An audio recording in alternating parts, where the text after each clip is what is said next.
ছেলের জন্মদিনে প্রথমবার নিজে হাতে কেক বানালাম। আসসালামু আলাইকুম, সবাই কেমন আছেন? আলহামদুলিল্লাহ আমরা ভালো আছি।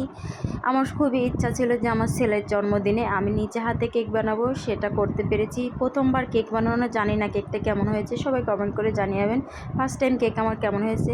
কেকটা আপু আমরা রাতেই কেটে ফেলি। এদিকে আমার বড় বোন আসছিল, আমার ভাইয়ের ছেলে আসে, তারা যেহেতু চলে যাবে তাই ভাবছিলাম এই কেকটা কেটেই ফেলি।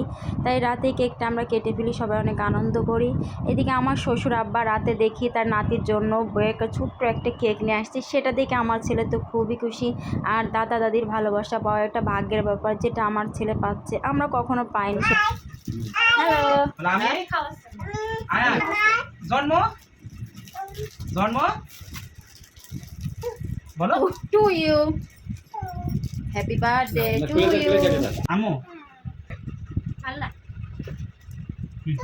Happy birthday to you.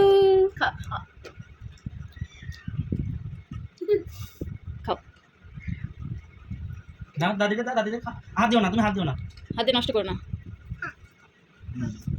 দাদাকে দাও, আমুকে দাও, এটা কিন্তু কি দিবা, ফুপিকে দাও, তুমি বাবাকে দাও।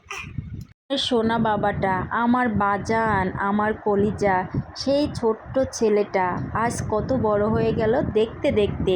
মনে হলে সেদিন তার জন্ম হলো, কিন্তু না, আজ তার 2 বছর পার হয়ে গেল।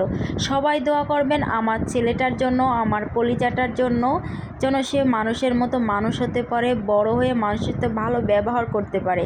আর ভাগ্যটা অনেক ভালো আমার ছেলে, সে দাদাদের ভালোবাসা সে অনেক পায়, যা সবার ভাগ্যে হয় না। তার দাদা তার নাতিকে হয়নি, নতুন করে আবার খাওয়াচ্ছে। আর এদিকে বাবুরতে নিয়ে আপনার বাইরে বের হয়ে যায় ঘোরাঘুরি করতে। ঘোরাঘুরি শেষ করে চলে আসি নিহারি খাইতে। এই নিহারিটা আমার খুবই ফেভারিট, পছন্দের।